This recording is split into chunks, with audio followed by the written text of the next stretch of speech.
என்னுடைய உயிரோடும் உணர்வோடும் கலந்து வாழுகின்ற என் அன்பு சொந்தங்கள் அனைவருக்கும் வணக்கம். நாம் ஒரு மகத்தான கனவை சுமந்து கொண்டு நம் மண்ணிலே ஒரு மாபெரும் மாற்றத்தை நிகழ்த்த வேண்டும். இதுவரை இந்த நிலத்திலே இருக்கிற இந்த ஆட்சி முறை ஒரு கொடுமையான நிர்வாகம், ஊழல் லஞ்சத்தில் ஊறி அதையே தேசியமயமாக்கி நிறுத்திய தேசத்தில் எல்லாவற்றையும் மாற்ற வேண்டும் என்று நாம் துடிக்கிறோம். அடிப்படையிலிருந்தே மாற்ற வேண்டும் நினைக்கிறோம். ஒரு நாட்டின் அடிப்படை கல்விதான். மருத்துவம், குடிநீர் விநியோகம், சாலை ஓடுதல், பராமரித்தல், மின் உற்பத்தி, பகிர்வு, இவைகள் தான் அடிப்படை. ஆனால் இது எல்லாமே தனியார் லாபம் கொளிக்கும் தொழிலாக முதலாளிகளுக்கு தாரை வார்க்கப்பட்டிருப்பதை நாம் எல்லோரும் அறிகிறோம்.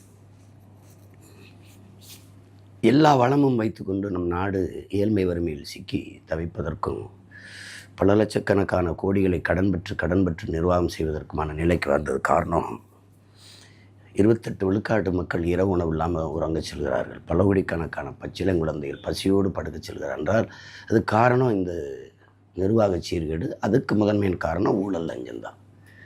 சில நாடுகள் ஒரே ஒரு வளம் தான் வச்சுருக்கு. முக்கியமான கரும்பு. இந்த பிரேசில்லாம் ஆடு, மாடு, கரும்பு. இப்போ சிங்கப்பூர் ஒன்றும் இல்லை, கடல் தான் இருக்குது. அதனால் அது கல்வியில் 3வது இடத்துல இருக்குது. மிகப்பெரிய ஊழல் லஞ்சம் இல்லாத ஒரு நாடாகவும் மருத்துவத்தில் தரமுயர்ந்த நாடாகவும் இருக்கும். இது என் அன்பு பிள்ளைகள் அறிவீர்கள். இப்போ இந்த சூழலில் எல்லா வளமும் வச்சுருக்கு. நமக்கு காட்டு வளம் இருக்குது, கனிம வளம் இருக்குது, நீர் வளம், நில வளம், கடல் வளம், மலை வளம், மனித அறிவு, உடல் ஆற்றல் எல்லாம் இருக்குது. ஆனாலும் நம்ம ஏன் இவ்வளவு வேலை இல்லை படித்தவங்களுக்கு? இப்போ குறிப்பாக தமிழ்நாடு தேர்வாணையத்தில் தேர்வு எழுதி 70 லட்சம் பேர் வெளியில் இருக்காங்க. 3000 தான் வாய்ப்பு இருக்குது. ஆனால் 50 லட்சம் இளைஞர்கள் வேலைக்கு எழுதுகிறாங்க தேர்வு. இதெல்லாம் மாற்றணும்னு நினைக்கிறோம். அதை தான் நம்ம மார்க்ஸ் சொல்கிறார், இப்போ மாற்றம் என்பது மானுட தத்துவம், மாறாது என்ற சொல்லை தவிர மற்றவை அனைத்தும் மாறிவிடுங்கிறார். இப்போ நாம் சொல்கிற புரட்சிங்கிறது ஒரு தலைகள் மாற்றம். ஒரு பெரிய கரும்பாறையை ஒரு சிறிய கடப்பாறை கொண்டு புரட்டி போடுகிற முயற்சிக்கு பேர் தான் புரட்சி அப்படின்னு நம்ம முன்வைக்கிறோம். அப்போ புரட்சி என்பது ஒரு தலைகள் மாற்றம். அப்போ மாற்றம் என்பது சொல் அல்ல, செயல். எனவே இது மாற்றத்திற்கான எளிய மக்களின் புரட்சிங்கிற புரட்சி என்பது ஒவ்வொரு மனிதனின் காலடிக்கு கீழே காய்ந்த சருகுகளாக காத்து கிடக்கிறது ஒரு தீக்குச்சியின் உரசலுக்காக என்று. அப்படி என் அன்பு பிள்ளைகள் இந்த இன்ஸ்டாகிராமிலே பொருத்தி போடுகிறீர்கள். புரட்சி தீயை பற்றி எரிகிறது நாடெங்கிலும். இதுதான் வரலாற்றில் இப்படித்தான் என் அன்பு பிள்ளைகளே பெரும்பெரும் மாற்றங்கள் நிகழ்ந்திருக்கிறது. இங்கே புரட்சி மாற்றத்தை நிகழ்த்தியோம்னா மன்னனோ ஜமீன் திவானோ மந்திரிகளோ கிடையாது. நம்மளைப் போல சாதாரண மக்கள் தான்.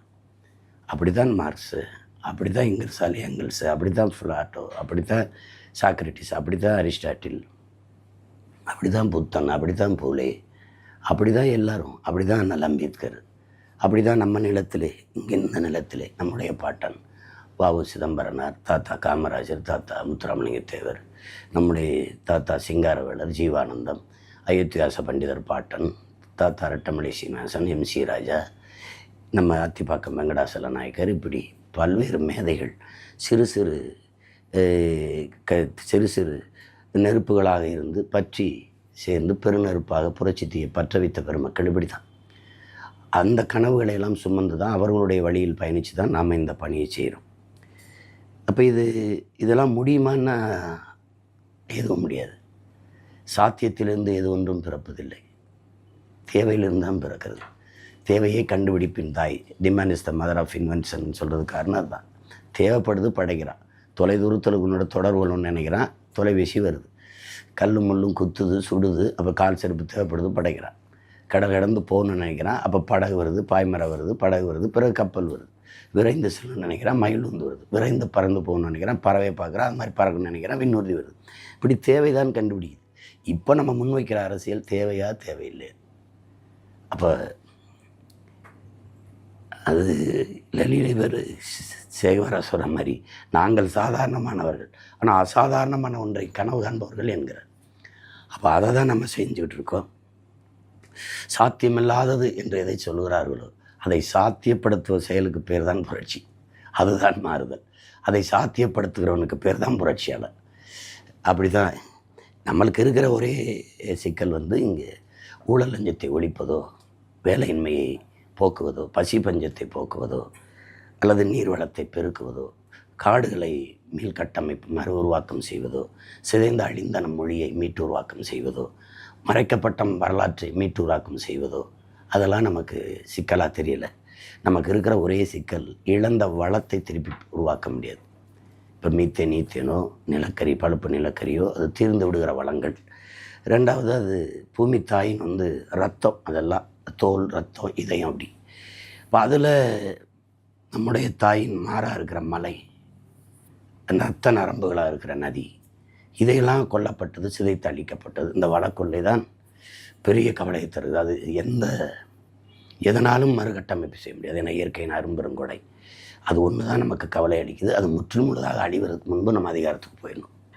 தான் அதுக்காக தான் இவ்வளோ வேலை செய்கிறோம். அதில் என்னிலும் இளைய என் தம்பி தங்கிகள் எதிர்கால இந்த தாயகத்தை எழுச்சியும் புரட்சியுமாக வளமையான ஒரு தமிழ் சமூகமாக ஒரு நாடாக படைக்க காத்திருக்கிற இளைய தலைமுறை புரட்சியாளர்கள், நீங்கள் இந்த இன்ஸ்டாகிராமில் உங்களுடைய உணர்வை உங்களுடைய பதிவு செய்தது, அந்த ஆதரவை பதிவு செய்தது ஒரு மாற்றத்திற்கான தீ, ஒரு புரட்சி தீ பற்றி பரவ தொடங்குகிறது என்பதை பார்க்கும்போது உங்களுக்கு முன்னவன், உங்கள் உடன் பிறந்தவன், உங்கள் மகன் என்கிற முறையில் எனக்கு பெரிய மகிழ்ச்சியும் நம்பிக்கையும் பெருமையும் தருகிறது. முன்னை விட பன்மடங்கு உற்சாகமாக களத்திலே வேலை செய் ஓடு இலக்கை நோக்கி என்று துரத்துது உங்களுடைய உணர்வும் அந்த அன்பும். அதை தொடர்ந்து நீங்கள் செய்யணும். நம்ம ஒரு வாக்கால் மாற்றிட முடியுமா அப்படின்னு நினைக்கக்கூடாது. இந்த ஒற்றை விரலால் உலகம் திரும்பி பார்க்கக்கூடிய மகத்தான புரட்சியை செய்யலாம். மக்களாட்சியை ஏற்றுக்கொண்ட நாட்டில் வலிமைமிக்க ஆயுதம் வாக்கு தான். அதை அநீதிக்கு எதிராக தூக்கணும். உங்களுக்கு தெரியும், உலகெங்கிலும் போர், அது ரத்தம் சிந்தும் அரசியல். நாம் முன்னெடுக்கிற அரசியல் ரத்தம் சிந்தாத போர். இது ஒரு போர் தான், அநீதிக்கு எதிரான அறப்போர். அப்போ அந்த போரிலே நேரடியாக பங்கு பெறுபவர்கள், இருக்கிற தளத்தை எல்லாம் நமக்கான தளமும் கடமுமாக மாற்றி போர் செய்கிறவர்கள், கருத்தியல் போர், அறிவாயுத போர், அதை தான் நம்ம செய்து கொண்டிருக்கோம். அந்த போரில் உங்கள் எல்லோருடைய பங்களிப்பும் மகத்தானது, மிகுந்த பாராட்டுக்குரியது, போற்றத்தக்கது. இப்போ அதை வாக்கு செலுத்த போகிற போது அந்த வாக்ககத்தை ஒரு வரலாற்று பெரும் மாற்றத்தை நிகழ்த்தப் போகிற ஒரு களமாக நம்ம பார்க்கணும். நம்ம செலுத்துகிற விவசாய சின்னத்தில் செலுத்துகிற அந்த ஒற்றை விரலால் நம்ம செலுத்துகிறது தான், அங்கே தான் ஆகச்சிறந்த கல்வி இருக்குது நம்ம பிள்ளைகளுக்கு, ஆகச்சிறந்த மருத்துவம் இருக்குது நம் மக்களுக்கு, அங்கே தான் தூய குடிநீர் பகிர்வு இருக்குது, தடையற்ற மின்சார பகிர்வு, யார்கையும் எதிர்பார்க்காத எரிகாற்று பகிர்வு, பிறகு பசிங்கிற சொல்லில்லாத ஒழிக்கிறதுக்கான வாய்ப்பு, வேலை இல்லை என்ற சொல்லுக்கு இனி வேலை இல்லை என்று செய்யக்கூடிய வாய்ப்பு, இதெல்லாம் அங்கு தான் இருக்கிறது.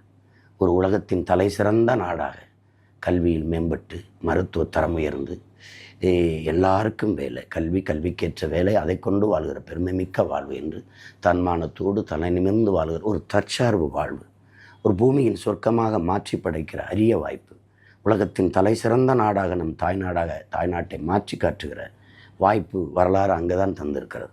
காலம் அங்கே தான் நமக்கு கையளித்திருக்கிறது.